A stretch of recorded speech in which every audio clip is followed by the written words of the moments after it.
Welcome back to Reality Asserts Itself on the Real News Network. I'm Paul Jay, and we're continuing our series of discussions with Stephen Cohen, and his biography is down below the video player, and you really should watch the first few segments anyway, and you'll get where we are. Thanks for joining us again. Thank you. So, I've watched several of your interviews. You've done Larry King and others, and you've been, positive about Trump's attitude towards sort of a détente, lowering tensions with Russia. And in terms of my personal view, I think you're right. I think anything that lowers tensions between two nuclear powers is a good thing. And I think this self-righteous American attitude towards Putin and Russia, when you look at the scale of crimes committed by countries internationally, there is nothing that Russia has done that compares to the Iraq War, and go on with what the United States has done. And to have some self-righteous attitude. Two, it's clear it's so hypocritical to worry about political rights in Russia, because it's clear in terms of U.S. foreign policy, if you can ally with Saudi Arabia, the Israeli occupation, and you name it, how many dictators the United States has supported over the years, it's not about democracy. So whatever Trump's intent is, I think I agree that this is a good thing. I actually think Trump framed it quite well himself, where he said, Russia's not our adversary, they're our competitor, the way other big capitalist countries are competitors. I think all that makes sense. Where I push back is I think you need to add that one of the prime reasons Trump wants to diminish tensions with Russia, assuming he really does, because some of the people that work for him, Nikki Haley in the UN and others, have said as outrageous stuff about Russia as any Democrat has said. All that being said, I think the Trump presidency is one of the most dangerous presidencies ever, because and he is planning, and his whole foreign policy agenda has been regime change in Iran. And I think that if they don't accomplish that through economic warfare against Iran, with John Bolton there, the possibility of some kind of at least bombing attack on Iran before 2020 is very possible. One of the reasons I think he wants to lower tensions with Russia is so he can go after China.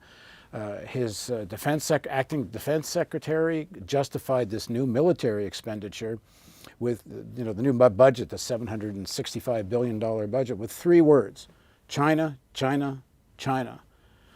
Their strategic vision, and you can see this in Steve Bannon's interviews and language, is that diminish the tensions with Russia, go after Iran and go after China.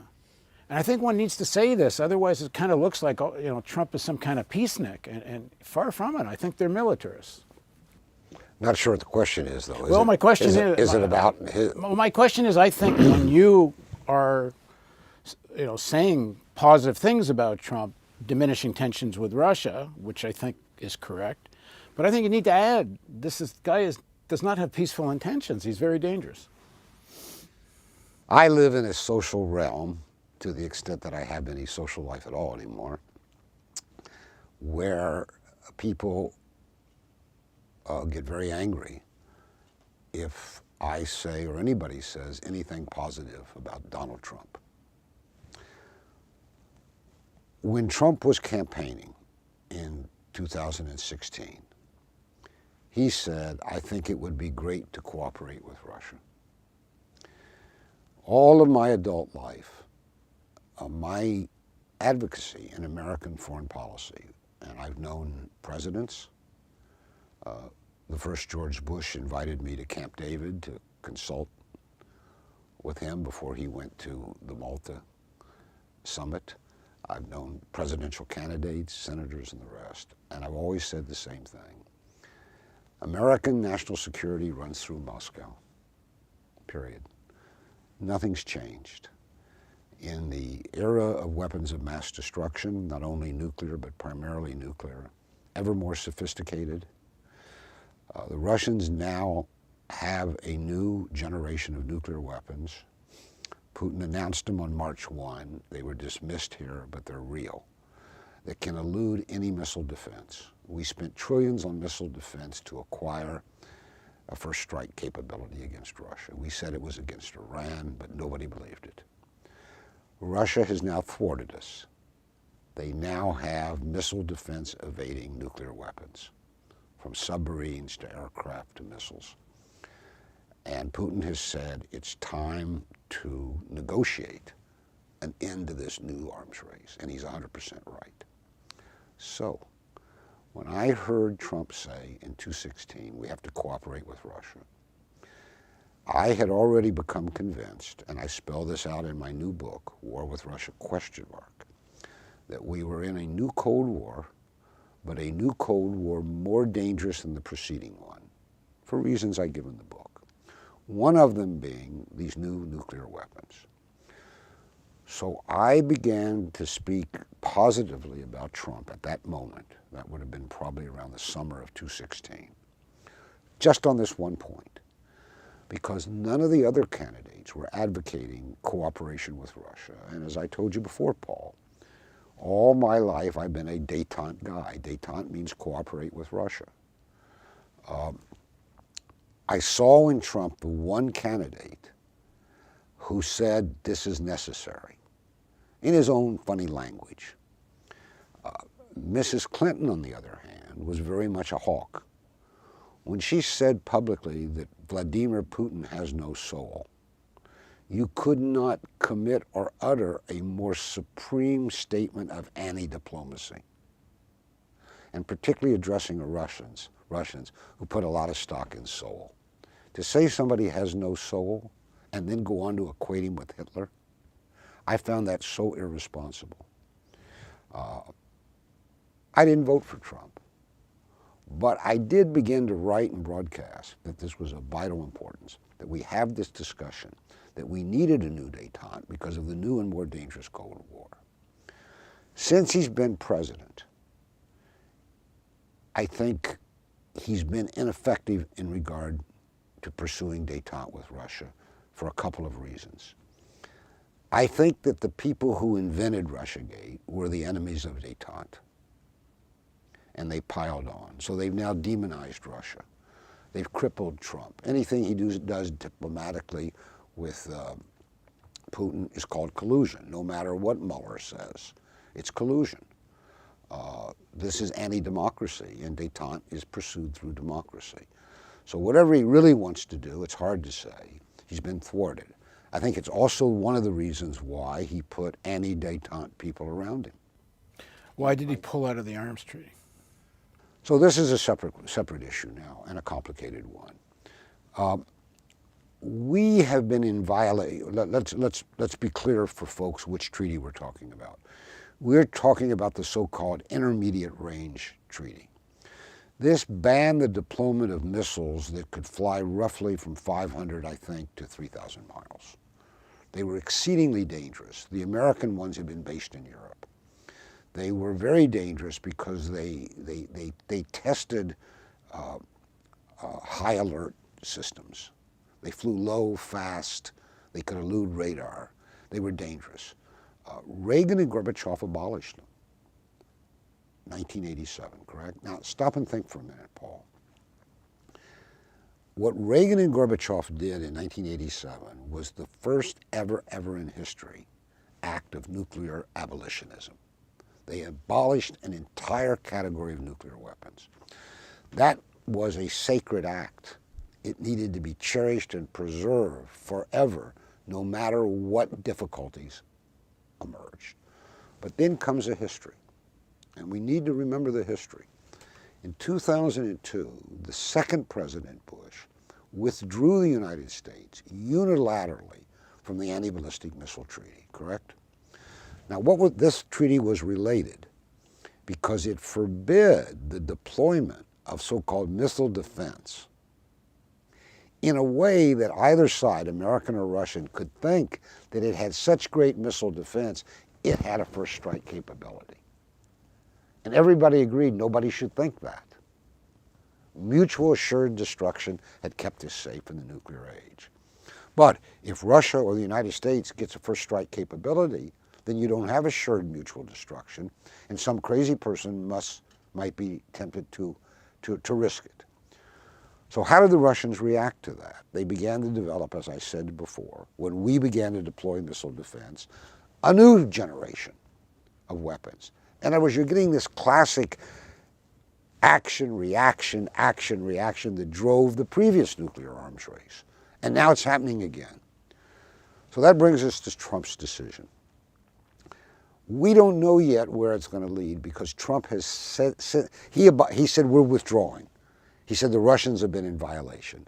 But in fact, we've been in violation since we deployed the missile defense systems. Just for the record, by the way, and Professor Theodore Postel at MIT has been very good about this. These missile defense installations that we've installed around Russia, land, air, and sea, can actually fire cruise missiles. They are in violation of that intermediate range treaty. So we've been in systematic violation. Push has come to shove. We withdrew. The Russians have now withdrawn. But Trump has said two things that are interesting and may be correct. That technically, the treaty was out of date because of the new weaponry. And secondly, who has the most cruise missiles? China. What was it, 30 years ago, whenever? In 1987, it was only the United States and Russia, Soviet Union. But now China, because of its vast regional presence, has all these intermediate range missiles. So Trump says offhandedly, maybe in a tweet, have you ever looked at the military budget of Russia, China, and the United States? It's obscene. We should cut it. What does that mean? What does that mean? It's a good idea, right? Then he said, we can't have such a treaty without China. The Russians know this too. So let us hope that what they're stumbling toward is a new modernized intermediate range ban that would include China. China, however, will never sign it. But if they begin the negotiations and China doesn't deploy anymore during the negotiations and the negotiations go on indefinitely, we are safer than we now are. Now, do I think that Trump is cunning and thought this up? I'm not sure, but he's got China on the mind. And I don't quite agree with you that he's got a kind of dualistic attitude toward China. It's a threat, but every time he makes a new trade deal with China, he brags on it, that it's great for us. You would agree with that, right? He's always talking about, we're going to have this wonderful trade agreement with China that's going to be so good for us. So in his mind, Trump's mind, China is kind of potentially, in his businessman mind, this big economic plus that he alone is going to get right. Let him try. I don't know how much of this policy at all is Trump or not Trump. I think the brains behind a lot of this policy now is Bolton and some of the other neocon crazies around him. Look, Trump has been saying the same thing about cooperating with Russia long before he took on Bolton. Yeah. Now, there's two ways to look at this. But his attitude towards China. Right. Well, but just stay for 1 minute on Russia, because the China thing is worth talking about too. But he says, almost alone, for the first time, how long has it been since we had a president really pursue détente? It's been a very long time. Obama called it a reset, but it was fraudulent. It was basically saying to the Russians, give us everything and we weren't going to give you anything. It was doomed from the beginning. Plus, they wagered that Putin wouldn't return to the presidency. Do you know, by the way, speaking of meddling, that Biden went to Moscow and told Putin not to return to the presidency in 2012? No. No, wrap your head around that a minute. The vice president of the United States goes to Moscow and tells Putin, who's now prime minister, because he termed out, but he could return, right? We don't think you should return to the presidency. So you know what I'm wondering?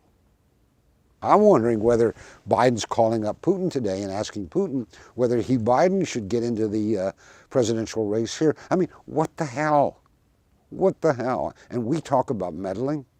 So the point about Trump, to finish this, is for the first time in many, many years, a presidential candidate, one that I didn't vote for and didn't care for, had said it's necessary to cooperate with Russia. Okay, but I think you've got to contextualize it, because it's not enough. Because first of all, Trump's a big liar, and everyone from beginning to end, for real. Politicians lie, Paul. No, but welcome to I the think world. he lied on Russia. About what? Well, on two things. I think number one, lied I think two things drove Russia. Let me get my word. Then I'll give it to you. I promise I'll pass it right to you. Because this is going to set you up beautifully. When he said, Trump, 2016, it's necessary to cooperate with Russia, there are two ways to interpret that.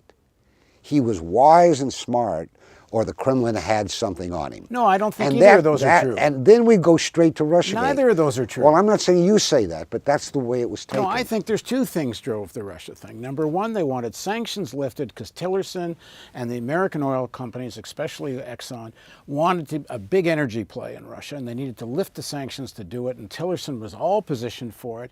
And if it hadn't been for this whole Russiagate stuff, they would have sailed along, had a détente, lifted the sanctions, and had a whole realm of new energy. You mean under Trump? Under Trump. And I think that would have been a good thing.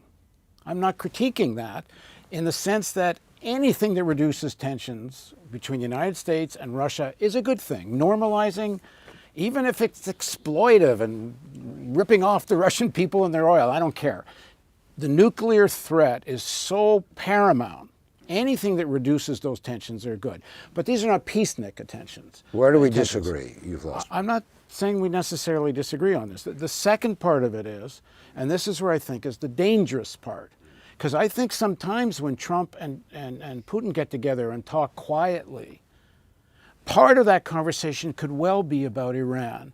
Because when they had the first big round of sanctions on Iran, Russia supported them. Russia came in on it. And if your foreign policy objective, and clearly it is, between whether it was Flynn or whether it was Mattis or whether it was Bolton, all of them are regime change in Iran is the prime objective. And if you want to do that, wouldn't you want Russia to, at the very least, step back a little bit? I see where you're going. Number one. And number two, the big strategic guns are focused on China. So if you want to focus on China, wouldn't it be nice to have a strategic normalization with Russia, try to split Russia from China? Because in their minds, the real enemy is not Russia. The real enemy is a superpower and economy. In whose mind? Much of the American foreign policy establishment, both Democrat and Republican. Republican. The real enemy is? China. Because that's the global economy that's going to be the competing superpower. Let's say you're right. And that doesn't in any way say it's still, in the final analysis, a good thing if Trump can diminish these tensions. No, if I understand. But let's give it the whole context. Well, but it doesn't. I'm not sure what the whole context is. It seems to me you just said to me that Trump and these people were playing for Russia's support against Iran and China. As one piece of the one piece of this, yeah. Well, if so, it's a fool's folly. Russia is leaving the West. I mean, it can't leave the West geopolitically because Russia's so big, it's half in the West and half in the unwest, right? Yeah. Geographically. But American foreign policy, NATO expansion, the unwise policies made in Brussels and Washington are driving Russia from the West. No doubt. And when you leave the West, where do you end up, Paul? They are pushing exactly Where the do kind of you end alliance. up? Well, with China, of course. And not only China, where else? All major powers that are not members of NATO, including Iran. So when Putin came to power, he was very much in the tradition of Gorbachev and Yeltsin. He wanted a strategic alliance with the United States. Yeah. Who was the first person to call up Bush after 9/11? Putin. And he said, George, anything. And if you go back and look at what the Russians did to help the American ground war in Afghanistan against the Taliban, whether you think that was a good idea or not, that ground war, Russia did more to save American lives, Russian soldiers fighting men in Afghanistan, than any NATO country did. No, Iran did more than any NATO country to help America. But Russia had assets, unbelievable assets, and corridors for transportation, and even an army, the Northern Alliance, it had kept in Afghanistan. It gave it all to the United States. Putin wanted a strategic alliance with the United States, and what did he get in return? He got from Bush, the second Bush, more NATO expansion right to Russia's borders, and as I mentioned before, American withdrawal from the anti-ballistic missile treaty, which had been the bedrock of Russian nuclear security for 30 or 40 years. He got betrayed. And they use that word, предательство. We were betrayed by Washington. This is serious stuff. The pivot away from the West begins there and continues with these crazy policies that Washington has pursued toward Russia. It doesn't mean that Russia is gone forever from the West. But if you look at the billions of dollars of investment, you look at which way the pipelines flow, you look at Russia, Putin meets like 6 times a year, maybe more, with the leader of China. They've each called each other their best friend in politics. Trump meets with Putin and we think, oh my God, how could he meet? I mean, it's normal. Netanyahu just met with Putin. Nobody said a word. But the point here is that Russia's been torn between East and the West forever. Its best policy, in its own best interest, is to straddle East and West, not to be of the East or of the West. But it's impossible in this world today. And U.S.-led Western policy, since the end of the Soviet Union, and particularly since Putin came to power in 2000, has persuaded the Russian ruling elite that Russia cannot count any longer, economically, politically, militarily, on being part of the West. It has to go elsewhere. So all this talk about wanting to win Russia to an American position that's anti-Iranian and anti-Chinese is conceived in disaster and will end in disaster. They should think of some other foreign policy. I agree, but I think that's what the people around Trump that wanted the Detente. He should get new people then. Well, I'll tell you truthfully, if Trump really wants to cooperate with Russia for the sake of American national security, if we forget all this Russiagate stuff and we say the guy is a little dim, but his idea is right, you got to cooperate with Russia, he has to get some new advisors because the people around him don't have a clue how to do it. I don't think that is the intent. The intent is make money. I don't think there's any other intent. Make money for arms manufacturers, Hope dies less. fossil fuel. Hope dies less. I just don't see that constant bashing of Trump, demeaning him, though it's so easy to do, helps us think clearly about American national interests. I don't think bashing Trump by dredging up the demons of the Cold War is anything but warmongering. On the other hand, I don't think we should create any illusions about who Trump is. So let me give you, depart with a paradox. We shouldn't have any illusions about who Trump is. That seems like who the system is, really. Okay, so let's say, that seems a sensible point of view. But let me ask you a question. Why was it that American presidents since Eisenhower could do detente with Soviet communist leaders, and they weren't demonized after Stalin, but we're not permitted, and certainly Trump is not permitted, to do detente with a Russian Kremlin anti-communist leader, which Putin is? Did we like the communists better than the anti-communists in the Kremlin? No, I'll give you what I think. It's just a layman's opinion. I think the foreign policy establishment, the elite, they were absolutely furious that after all these decades of trying to overthrow the Soviet Union, and they finally accomplish it, although I think it was mostly an internal phenomena, but still. And then they get Yeltsin, and they have an open Wild West grabbing all these resources. I think they were really pissed that a state emerged, led by Putin, that said, hold on, it may be oligarchs, but they're going to be Russian. And you Americans aren't going to have a free-for-all, taking up the resources and owning the finance. We're not going to be, a third world country to your empire. That's correct. And they're pissed off at that. They meaning? The Americans. Our people. Our people. Well, I don't want to even take ownership. Don't run away. Yeah. I don't know your age. I'm 67. So we've established that I'm older than you. No doubt. But you look younger. I'm pissed at that. Well, that's a separate subject. You got more hair. I got more hair. You've distracted me. What we share, despite the age difference, is that we grew up at a time when we were told, whether you or I believed it or not, but our generations, 2 generations, were told that we were against Russia because it's communist. We were told that for decade after decade after decade. Now, Russia, the Kremlin, is not communist. It's anti-communist. And we're still against Russia. How do Russian intellectuals and policymakers interpret that turnabout? That it was never about communism. It was about Russia. There's a saying in Russia formulated by a philosopher. His name is Zinoviev. He passed on, but he's very influential. They were shooting, meaning the West, they were shooting at communism, but they were aiming at Russia.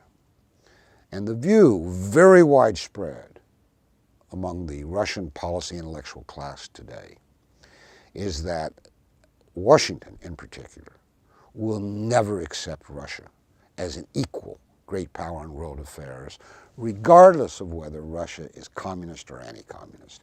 And if that is so, Russia has to entirely reconceive its place in the world and its thinking about the West. And that point of view is ascending in Russia today, due to Western policy. But just remember, the view that all during the previous Cold War, they claimed they were shooting at communism, but it was really Russia. And they still are today. Yeah, I'd agree with that. I just... Well, we don't want, but you and I may agree, but we don't want Russians to think that way. Yeah, but I think the view coming out of World War II about being the global hegemon, the superpower, what that also means is you can't have any adversarial regional powers. And whether it's Russia or Iran, if you're not in the American sphere of influence, umbrella, And yet that's you funny. can't be there. It's funny you say that. I mean, I'm not a Putin apologist or a Trump apologist, but I do like intellectual puzzles. If you're saying that we have to give up our thinking about a multipolar world, so to speak, that there'll be other regional superpowers or great powers, then isn't Trump the first American president who seems to be okay with that? I don't see in Trump much demand that we be number one. Oh, I think make America great again. But he didn't say make America number one again. I don't, Maybe that's what he means, but you don't have in I don't Trump... think it kind of matters what the hell Trump thinks or says. I mean, think have you heard Trump say this thing that Obama and Madeleine Albright ran around saying for years, that America's the indispensable nation? Do you know how aggravated that made other states in the world? I mean, stop and think about it. Who runs around saying we're indispensable? I haven't heard Trump say that. Maybe he has. I just don't think we should put too much weight into whatever Trump says. I think he's a vehicle. He's a vessel. You take what you can get these days. He's a vessel, first and foremost, for the arms manufacturers, for the fossil fuel industry. He's a vessel for right-wing evangelical politics. He's not a philosopher king. He's not a peacenik. You have to have priorities. I think he's rather banal. Yeah, probably, but you have to have priorities. My priority in international affairs is to avoid a military conflict with Russia. In my book, my new book, War with Russia, ? When I start writing that book in 2013, I never intended to give it that title. But as I worked and watched events unfold since 2013 to 2019, for the first time in my long career, I thought war with Russia was possible. I didn't even think there was going to be war during, as I remembered, I don't remember it vividly, during the Cuban Missile Crisis. Today, I assure you, the new Cold War is fraught with multiple Cuban Missile Crises. Take your pick. In the Baltic area where NATO is building up. In Ukraine, where we have got ourselves involved in a proxy war. In Georgia, where NATO is trespassing again as we talk. In Syria, where American and Russian forces are flying and fighting in the ground in close proximity. By the way, Trump was absolutely right in withdrawing those, what were they, 3,000 Americans in Syria? Because what if a Russian had killed just one of them? With Trump in the White House? The tripwires of war between nuclear Russia and nuclear America are far greater and more multiple than they have ever been. That's the danger. Therefore, at this moment, if Trump says it's necessary to cooperate with Russia, On that one issue, we must support him. It's existential at this moment. And believe me, people love to hate on Putin in this country. Putin's evil, Putin's bad. It's nonsense. Putin is a recognizable leader in Russia's tradition. Putin, as you said, I think before, came to power wanting an alliance with the United States. He's spoken of his own illusions publicly. Leaders very rarely admit they ever had an illusion, right? It's not something they do. He is reproached in Russia for still having illusions about the West. You know what they say about him in high places in Russia? He's not proactive. He just reacts. He waits for the West to do something abysmal to Russia, and then he acts. Why doesn't he foresee what's coming? What do they cite? They cite Ukraine. Well, that's the next segment, because my question to you is going to be, did Putin make a mistake in Crimea? So please join us for the continuation of our series of interviews with Stephen Cohen on Reality Asserts Itself on the Real News Network.